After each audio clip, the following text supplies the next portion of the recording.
Hi, I'm Anna Maria Horner. Welcome to the studio.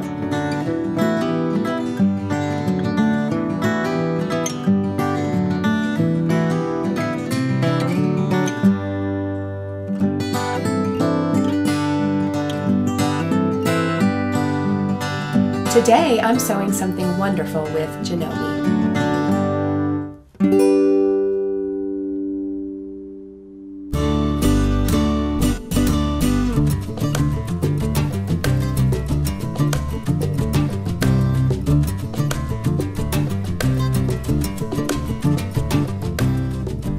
Today we're going to be making the paper fan dress, and I named it the paper fan dress based on my own childhood memories of folding paper fans. And that's really what pleating is. It's folding and sewing, and I'm going to show you two different styles of pleats. On the front we have these sweet box pleats, and on the back of the dress, finishing off this really nice fold over detail, we have some knife pleats along with two little buttons. This is a really simple dress to sew. It's a simple style, leaving you plenty of room to bring your own gorgeous fabrics and inspiration to make a beautiful dress for a little girl in your life. So let's get sewing. After you've downloaded and printed out the pattern pieces, cut them from your chosen fabrics in the appropriate size, you can begin assembling the outer bodice and the bodice linings at the shoulders and around the neckline. In our bodice preparation steps, we've already completed the shoulder seams on the outer bodice and the shoulder seams on the lining bodice. We've attached them together with right sides together at the neck opening, and now we're ready to move on to understitching the neck edge. The back bodice piece will point out a start-stop dot for you to begin and end the understitching. Understitching is simply the process of sewing the linings to the seam allowances, and it's really simple if you just take your time.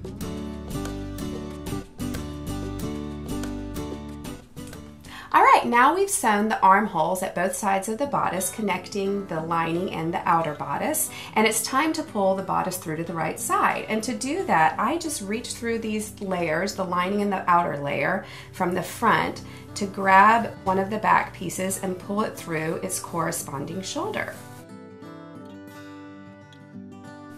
There we go. And then we'll just repeat that on the other side. Now we've completely pulled the bodice through to the right side, given it a really nice pressing, and we're ready to move on to the side seams. With one continuous stitch line, we're going to be making the side seam for the lining of the bodice as well as the outer bodices.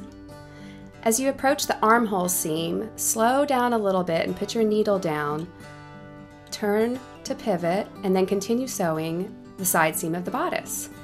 This is one of those great little tricks in dressmaking that will keep your side seams and their raw edges hidden inside the garment. So when you're finished, it's just as simple as turning them back towards each other, wrong sides together, and you've got a perfect side seam. To make the buttonhole, it's time to switch from your standard presser foot to the buttonhole attachment. Refer to the stitch card to select your preferred buttonhole stitch. So creating a buttonhole on this machine is super simple. You start by removing the regular foot. Going to your buttonhole foot, you insert the button in the back, tighten it into position, and that's going to create the perfectly sized buttonhole specific to your button size. Once you have that ready to go, you can engage the sensor, insert your fabric underneath the foot, and we're going to switch modes as well. And to do that, just refer to your mode chart, select your buttonhole mode, and get started sewing.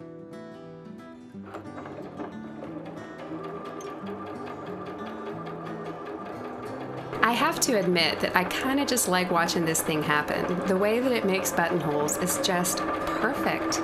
So really, there is absolutely no reason to shy away from some favorite sewing patterns that include buttons and buttonholes. I mean, if Janome were judged simply on this mechanism, they nailed it. I absolutely love this feature.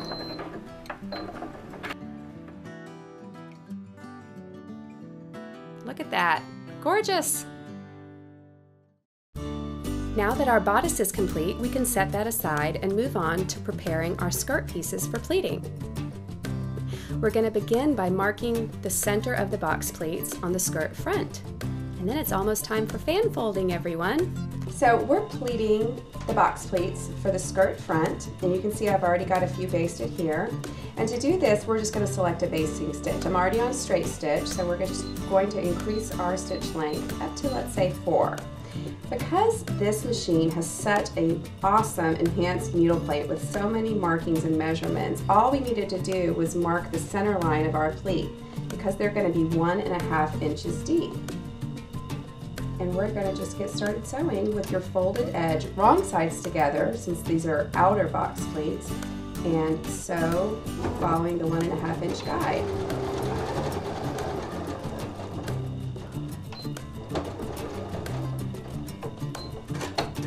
That's simple.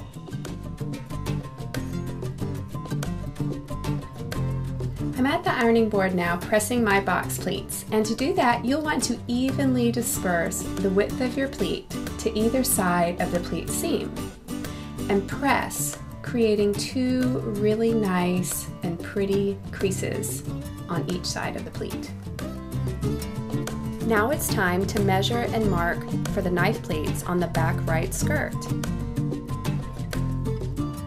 The only difference between the knife pleat and the box pleat is that you use the iron to press the pleats all to one side, so that each pleat only has 1 crease.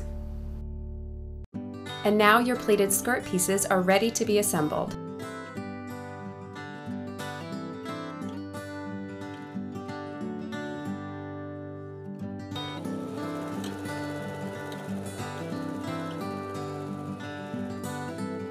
We'll finish those edges by doing a 1/4 inch roll hem on each of the side edges. It's really starting to look like something.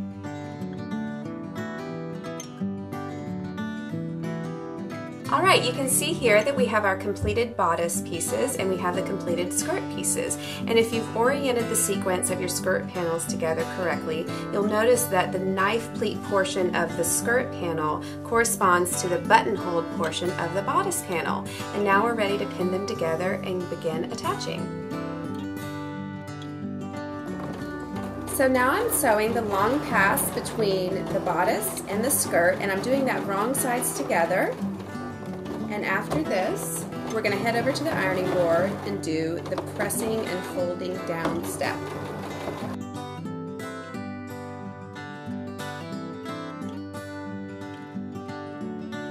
For this final skirt attachment step, we are going to be top stitching through several layers of fabric. And I have to tell you, I really appreciate how well this Janome 4120 handles all those layers. You might want to consider, though, switching to a heavier needle for this step.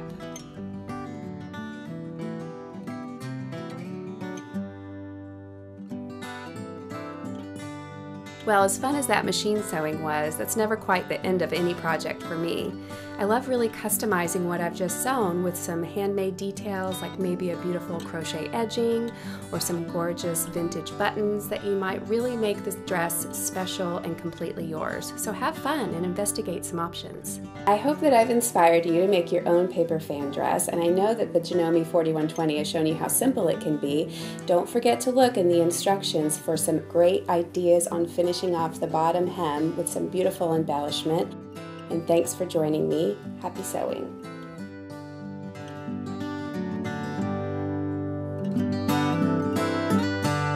Believe in your creativity.